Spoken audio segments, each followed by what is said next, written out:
Previously, Hunter Cha defeated the Black Knight. She then asked Jin-Wo, "You said you'd summon your strongest, didn't you? Please summon him now." Hearing that, Jin-Wo replied, "You might get hurt," but she insisted. As she spoke, a dark aura emerged behind Jin-Wo as he summoned Beru. He asked her, "Are you sure you'll be okay?" Jin-Wo thought to himself that while shadow soldiers were generally weaker than their living counterparts, Beru was an exception. He was created solely to kill hunters. If he went all out against Hunter Cha, her chances of winning would be slim. As Beru advanced, Jin-Wo instructed, "Defeat her, but make sure she doesn't get hurt." Upon hearing this, Beru unleashed a powerful mana wave, shattering all the lights and windows in the building. Sensing his power, Cha thought, did Jin-Wo actually fight against this guy? Beru fully transformed, preparing to fight. But before they could begin, Jin-Wo ordered, "Put those claws away. Life won't be easy if you injure her during the test." Frightened by those words, Beru quickly complied and retracted his claws. Seizing the opportunity while he was distracted, Cha launched an attack. But to her shock, Beru was already behind her. "This is the same move as last time," she thought, swinging her sword at him. "Do you think I'm going to fall for the same trick twice?" But before her sword could reach Beru, he grabbed it effortlessly.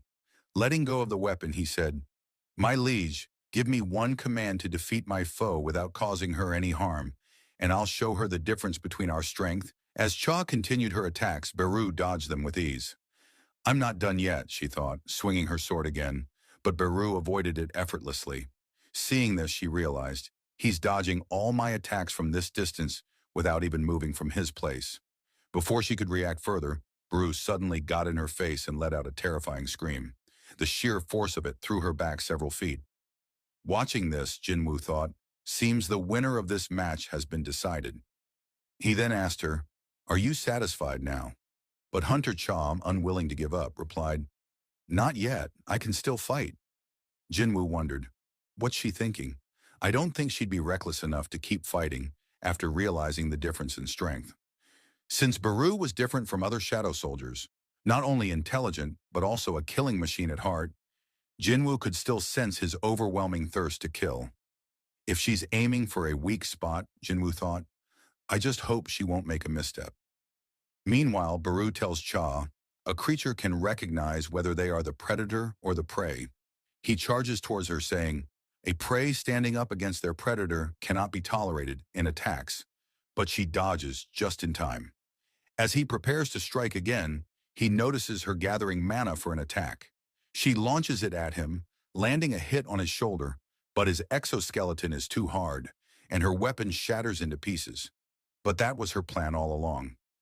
Now's my chance, she says, thinking, I don't have enough mana, so I can only use this once, but it should be enough. Using her skill, Sword of Light, she attacks Beru and manages to pierce through his hard exoskeleton. Jin-Wo, alarmed by this, senses for a brief moment that a deeply embedded command had resurfaced in Beru's mind, a command given to him by the queen upon his birth. Annihilate all enemies. Beru mutters, this woman is my enemy, and prepares to attack with the intent to kill. Seeing this, Jin-Wo orders him to stop, but Beru doesn't respond. Realizing this might be the end, Cha closes her eyes. An explosion occurs. When she opens them again, she sees that Jin-Wo has saved her once again. Beru, snapping back to his senses, jumps back as Jin-Wo helps Hunter Cha to her feet. Falling to his knees, Beru asks for Jin-Wo's forgiveness. However, Jin-Wo is more concerned about Hunter Cha and asks, why were you trying so hard? There's no need for you to go to these lengths to join our guild. This is just a test, an entrance test for a nameless guild. A hunter of your caliber shouldn't risk their life over something like this. He asks her again, why were you going to such lengths? Are you perhaps interested in me? Hearing those words, Hunter Cha is taken aback, while Jin-Wo thinks, maybe that's not the reason either. I just can't tell what she's up to. As he contemplates, he hears something. It was Hunter Cha softly saying, I think that might be the case. The scene shifts to America, where Michael Connor and Mrs. Sellner are meeting with David Brennan, the director of the Federal Bureau of Hunters. He asks them about their meeting with Jin-Wo and why they were unable to convince him to join the United States. Michael explains that based on Mrs. Sellner's observation, Hunter Jin-Wo is one of the kings. The director is surprised by this and asks if they are saying that Hunter Jin-Wo is as powerful as a national-level hunter. Mrs. Sellner begins to explain what she saw when she looked into his mind. All awakened hunters draw their power from a place called the other side, and the connection between the two parties is what I can sense, she says.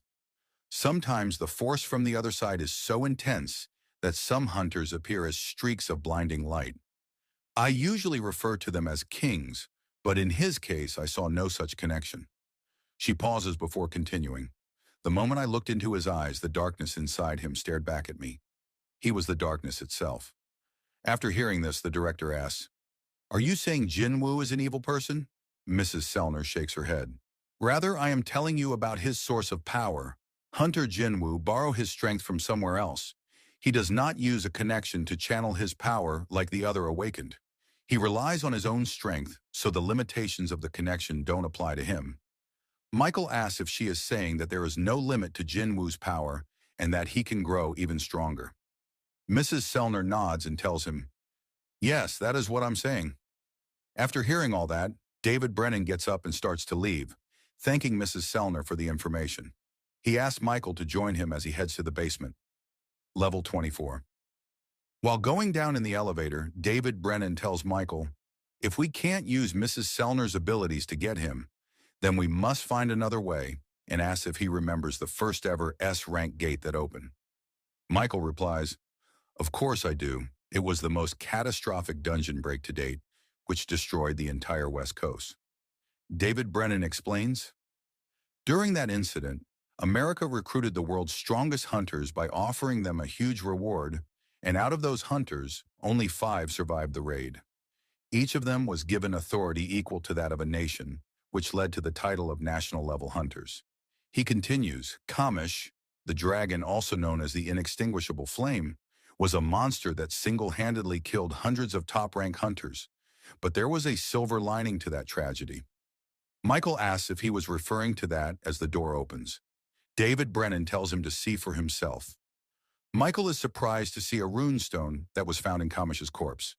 David Brennan tells him it's been 8 years since the Kamish raid, and there has yet to be a mage-class national-level hunter. So this runestone has been waiting in this cold basement for its rightful owner to arrive. However, Kamish will once again bestow a valuable gift upon this great nation. The story scene to Jin-Wo, who is standing in the shower, looking in the mirror, unable to believe that a girl told him she is interested in him. He thinks, "I can definitely tell that since my reawakening, I've grown a few inches and gotten in better shape. But am I really that attractive?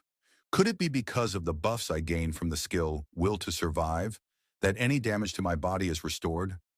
Is that why my skin cleared up too?" He goes to Jainoa's room and asks her, "How would you rate me?" she asks. "In terms of what?" Jin-Wo responds, "In terms of my attractiveness." She asks him, "Where the heck is that confidence coming from? In my eyes, you just look like a bum." Hearing that, Jin-Wo gets annoyed and says, "Thanks for your biased opinion," and she starts kicking him. He tells her, "Keep that up, and you'll end up breaking your leg. Did you forget who your big brother is? How does a bird brain like you even get into school?" She tells him she is at the top of her class. After that, Jin-Wo tells her he was planning on forming a new guild, and she asks if he will be the big boss now. While she tells her friend on the phone about their conversation, Jin-Wo asks her what she thinks about the name Solo Play Guild, and she tells him, "Why would you name your guild that?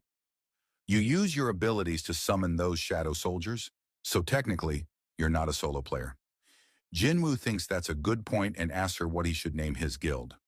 She suggests A-Jin Guild, explaining that the character A means I, and Jin means to go forward. Hearing that, Jin-Wo shows some interest in the name.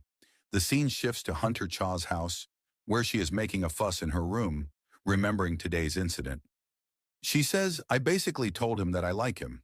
He probably thinks I'm crazy, but he did save my life, so of course I'd be interested in him." Thinking it's perfectly okay, who am I kidding? Everything is totally not okay. As she lies there, she starts to think. Strictly speaking, I was able to survive because of Hunter Min's healing ability. As she continues to think, she suddenly recalls something. She remembers that when she was unconscious, she saw something in a vision. As she remembers, a hand grabbed her while she was drifting away. The person asked her, "Please tell him." And as she looked back, it was Hunter Min who was asking her to tell him that he must be careful. Tell Hunter Jin-Wo that he must be careful of the power that lies within him. Remembering that, she springs back up, saying, "I remember now." Fast forward to the next day, we see Jung Yoon-tae tells Park Jing-soo that yesterday a gate appeared in their territory, but it will be difficult to get a raid permit for it. According to the Hunters Association, the gate's rank is quite high. Park Jing-soo asks if it is an S-rank gate. Jung Yoon-tae replies no, but they say it's near to being one. Hearing that, Park Jing-soo tells him that they all could end up dying in there if they are not careful. Jung Yoon-tae explains if it was an S rank, giving up would have been the best option as they don't have the manpower for such a powerful gate. But they are one of the 5 major guilds in the country, so people might start talking if they fail to clean it. Adding, the guys over at the Fame Guild will jump at the opportunity if they pass on this gate. Hearing that, Park Jing-soo gets furious, saying, "Are you saying we should just spoon-feed a gate that spawned right in front of our yard?" Jung Yoon-tae, scared, tells him, "I was just letting you know, that's all." As they are discussing what to do, a woman comes from the back and asks them, "Why don't we just form an alliance with another guild?" Then Park Jing-soo asks if there will be another guild that might agree to that, when it's obvious that they are only asking for help because they don't think they can clear the gate by themselves. He was telling her that he remembers Jin-Wo. Young Rim tells him, "You know who I'm talking about." Park Jing-soo thinks creating an alliance might give them a bad name, but the public might acknowledge them more if they join forces with Hunter Jin-Wo and ask what Hunter Jin-Wo is up to these days. Young Yu-tae reports that he recently cleared a gate that spawned in the middle of a highway, but besides that, he's been keeping a low profile and asked Park Jing-soo if he wants him to get his contact info. But Park Jing-soo stops him by saying it wouldn't be right to handle such an important matter over the phone and tells them, "Let's go pay him a visit." The story shifts to Jin-Woo, who is talking with Jin-ho about the name of their guild. He suggests the name A-Jin.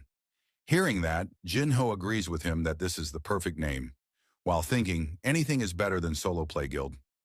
After deciding on the name, Jin-Woo tells him, "Now we just need to recruit one last member, and we will officially form a guild." Jin-ho asks him what happened with Hunter Cha. Jin-Woo tells him, "I don't think it'll work out with Hunter Cha. She's not exactly who I've been looking for."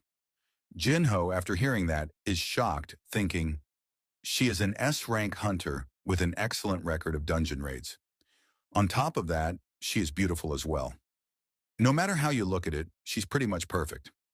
He asks Jin-Woo what kind of person he is looking for anyway. He tells Jin-ho that someone with a hunter's license is not interested much in their guild activities, but it should be someone he can trust. Hearing that, Jin-ho tells him, "I think I have a couple of people in mind that can fulfill your requirements." As they are discussing, they hear a knock on the door. Jin-Woo goes to answer, thinking, "Don't tell me it's Hunter Cha again." As he looks, he sees Park Young-soo along with Young Yerim and Jung Yoon-tae, who introduces himself as the guild master of the Night Guild. Seeing them at their door, Jin-Woo and Jin-ho wonder why they came to their guild office. After the introductions, they sit down, and Park Young-soo starts to explain the situation to Jin-Woo. He shows him a video of the gate that recently appeared in Korea. He tells Jin-Woo that this gate is huge in size and was giving out a massive amount of magic energy. Jin-Woo asks if it was an S-rank gate. Park Young-soo tells him no, but it is close to being an S-rank, adding, "This is the largest gate to ever appear in Busan." Hearing the location of the gate, Jin-Woo started to wonder if he should meet with Miss Jae-hee like the old times and have her treat him to sashimi. Meanwhile, Park Young-soo was telling him the reason for his visit was because the association doesn't want to issue the raid permit to their guild, as their guild lacks an S-rank hunter, and asked Jin-Woo to join them in this raid so they can acquire this gate. Jung Yoon-tae, in the back, was thinking if she should ask for Jin-Woo's autograph. Park Young-soo proposes the deal to Jin-Woo, saying usually when an S-rank hunter participates in a raid, he takes 10% of the share, but he is willing to give him 20% of the profits for this dungeon. Jin-Woo, hearing that, tells him to make it 50-50, adding, "I will cooperate if you are willing to ally with my guild and not just with me as an individual," telling them he just happened to establish a guild under the name of Jin Guild. Park Young-soo tells him, "In that case, let's do it 40 to 60. Jin-Woo tells him he wasn't trying to bargain with the Night Guild, as he was not the one who needed help.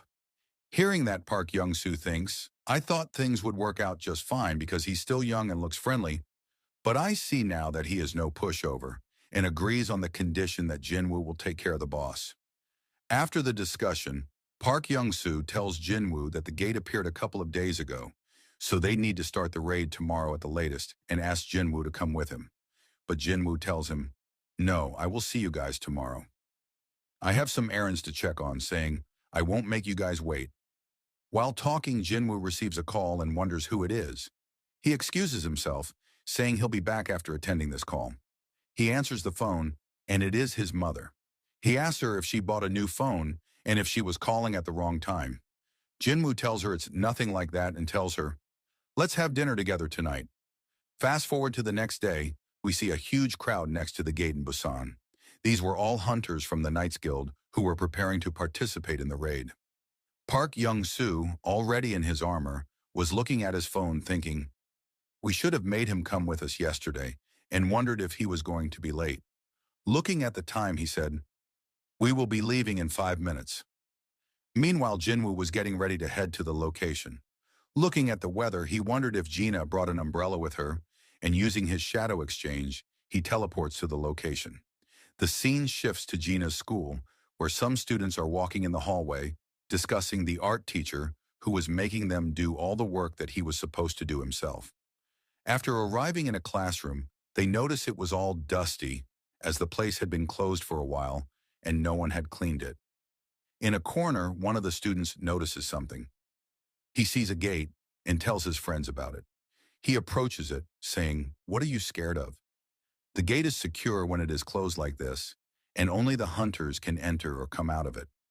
He says it will take about a week for the gate to open. Hearing that, one of the boys tells them that the place had been neglected for the whole semester. As they were talking, they failed to notice that cracks had started to form on the gate seal. All of a sudden, a hand comes out of it, grabbing the head of the boy standing next to the gate. He starts to struggle, trying to free himself. He looks at his friends, asking for help, but it was too late as the creature crushes his skull right in front of his friends. The students see a monsters coming out of the gate. The hunters were greatly excited by the smell of flesh and blood, but these two were just scouts, so they suppressed their instincts and prioritized their mission.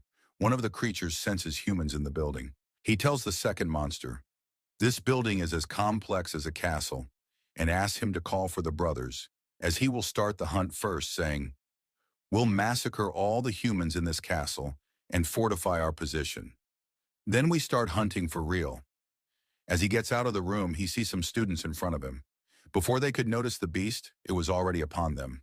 The scene shifts back to Jinwoo, who had arrived at the location. Looking at the gate, he comments, "It's bigger in person." He looks at the team and notices the mining team and the collection team, along with 13 A-rank hunters and 20 B-rank hunters.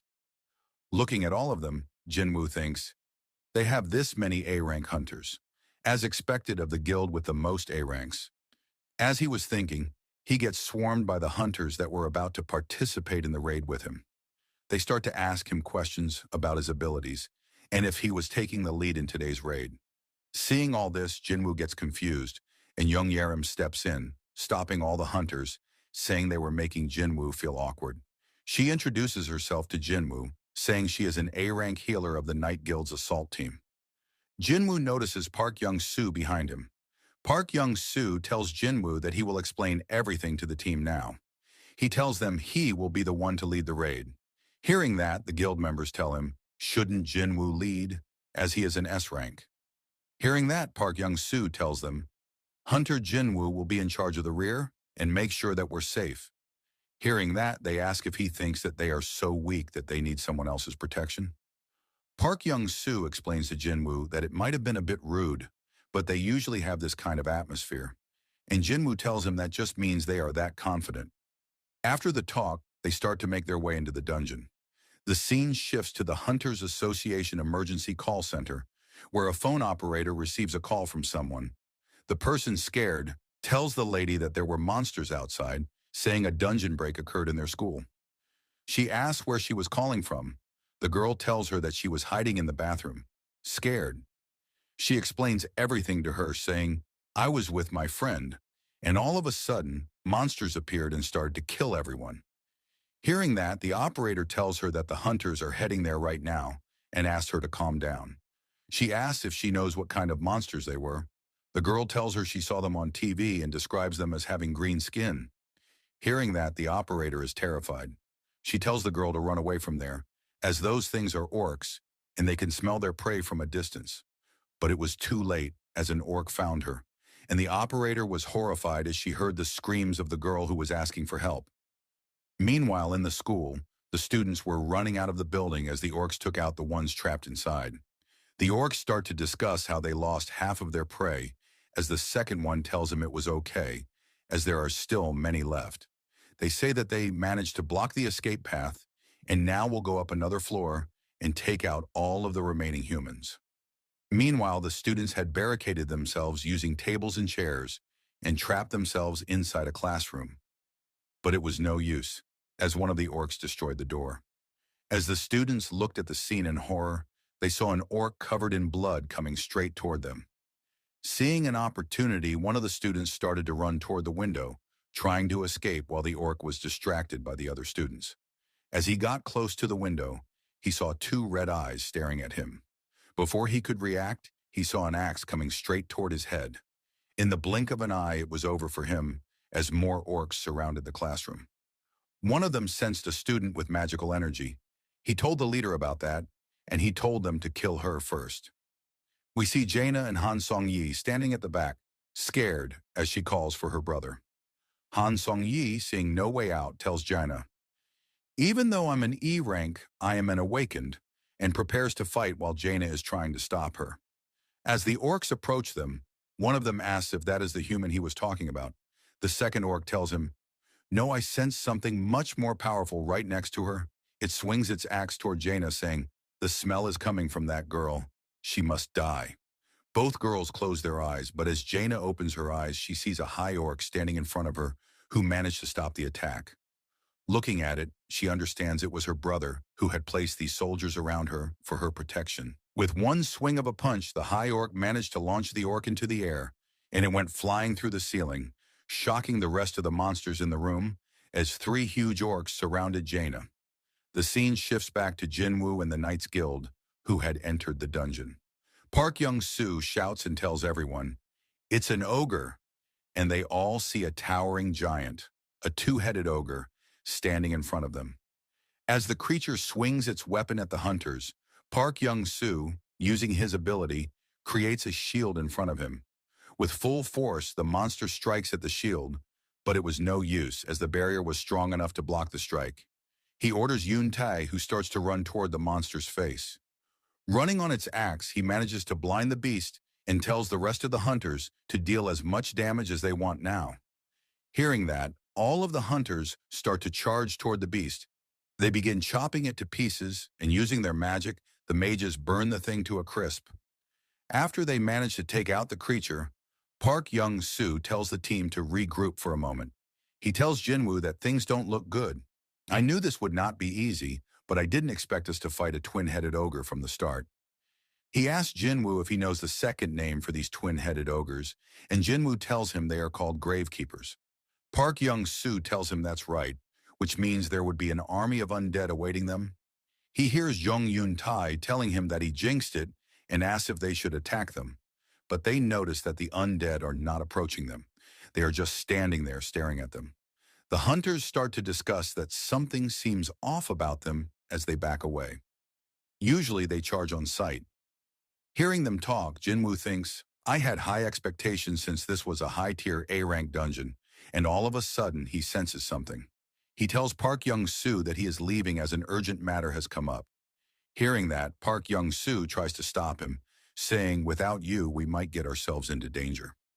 Jin-Wo tells him, "In that case, I'll call over someone just as reliable as me. He'll take care of you and your hunters from here on out." Seeing the creature, all of the hunters are shocked as they recognize it as the ant from the Jeju Island raid. Jin-Wo tells them, in that case, there is no need for introductions, saying he would take his place in this raid. He orders Beru to protect the humans and do as he pleases with the rest of the monsters. Hearing that, Beru lets out a loud noise as he prepares to fight. Meanwhile, the hunters watch as Beru massacres all the monsters present in the area. After they are done with the monsters, Jin-Wo tells the hunters that these monsters here will help them. 20 are more than enough for this dungeon. He starts to leave, but they stop him, asking if he is really going to leave after setting all of the shadows loose. Jin-Wo, annoyed, looks at them with anger, saying, I'll dismiss them before I go if you'd like, but I don't think that would help you out. Seeing him like this, both of them get scared. After that, Jin-Wo looks at the cooldown time on the Shadow Exchange. It still has 1 hour and 42 minutes left, so he starts to run toward the exit. Seeing him go, Park Young-soo is in disbelief that he left. While running, Jin-Wo thinks, I keep getting signals from the shadow soldiers I left with Jaina. I have a bad feeling about this. He sees a bunch of undead blocking the path. Seeing that, he gets furious and says, out of my way. Hearing that, all the undead clear a path for him while kneeling down. Seeing this, Jin-Wo wonders, what's going on? Are they kneeling before me because I'm a high-class necromancer with the ability to command the undead? But he ignores that and jumps over them, calling Kaisel and starting to fly out of the gate. Seeing him, everyone gets excited as they recognize the wyvern as Jin-Woo's summon. While Jin-Wo asks Kaisel to take him to his sister as fast as he can and uses his skill to increase the stats of Kaisel by 50% so it can fly faster. The episode ends here. Thank you so much for watching.